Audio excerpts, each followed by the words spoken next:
This is your extended news breakdown.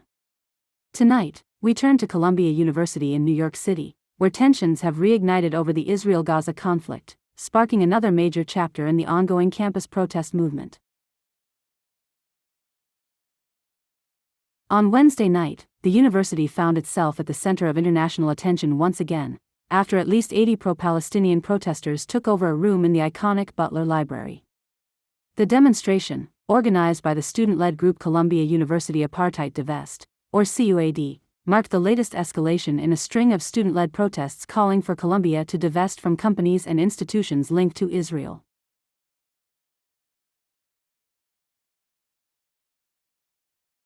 CUAD, which has organized similar actions in the past, publicized the rally on social media around 3:30 p.m., calling for what they termed an emergency reclamation of the reading room.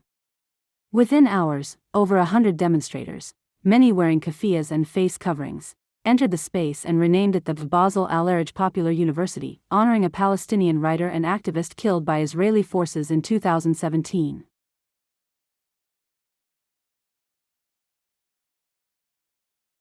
What followed was a standoff with campus security and, later, the NYPD. As protesters barricaded themselves in the room, university public safety officials attempted to block further access. A crowd surge injured at least 2 officers, Columbia reported.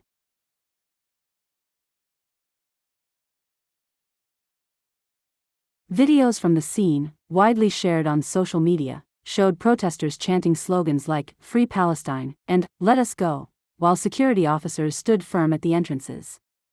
One particularly tense moment captured a voice on a megaphone pleading, "Stop pushing, please," as the crowd resisted.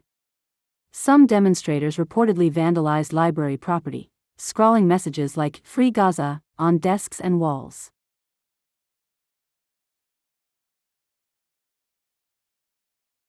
After hours of impasse, Columbia University made the decision to bring in the New York Police Department.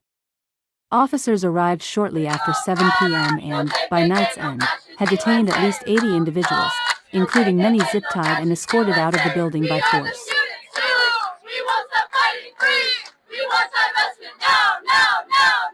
The university explained its decision in a formal statement, writing, "Requesting the presence of the NYPD is not the outcome we wanted, but it was absolutely necessary to secure the safety of our community."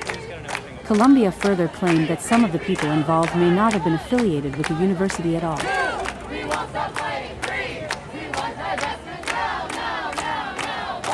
Columbia emphasized that it had repeatedly asked protesters to identify themselves and leave the building, warnings that were ignored. Those who refused to comply were ultimately arrested for trespassing. Outside the library, other masked groups continued protesting, chanting, and pushing against police barricades on nearby streets, including 114th Street and Amsterdam Avenue. The protests come amid broader turmoil over the Israel-Gaza conflict, particularly after Israel's Security Cabinet approved a new military plan this week to seize full control of the Gaza Strip. Prime Minister Benjamin Netanyahu framed the effort as a final phase of the war aimed at defeating Hamas.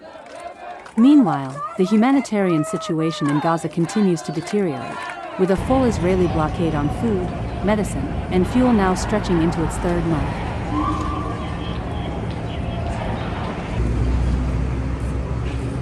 These developments have fueled anger on U.S. campuses, where students have increasingly accused their universities of complicity in what they call imperialist or genocidal violence.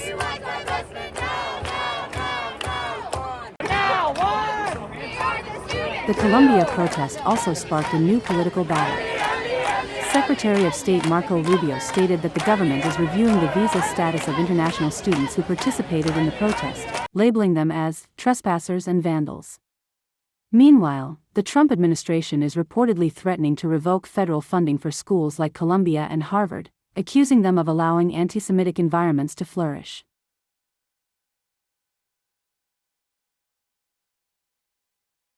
Tensions at Columbia are especially high given the university's recent disciplinary actions. Following the 2024 occupation of Hamilton Hall, another pro-Palestinian protest, Columbia imposed multi-year suspensions and even revoked degrees for some students.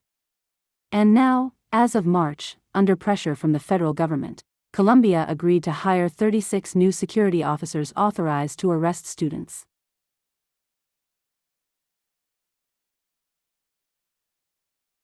The demands of CUAD remain firm. They call for complete divestment from Israel, the removal of both police and ICE from campus, and amnesty for all students punished over protest activities.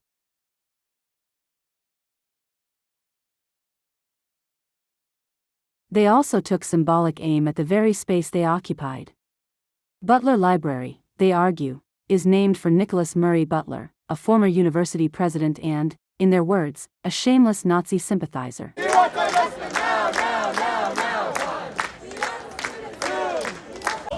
The events of Wednesday night have once again laid bare the growing divide between students and administrators, between activism and institutional control, and between domestic protest movements and international geopolitics.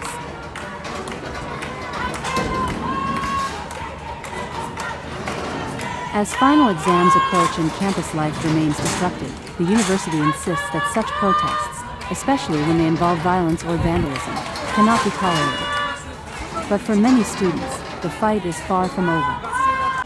And as the war in Gaza continues to rage, so too does the battle for influence and accountability on American campuses.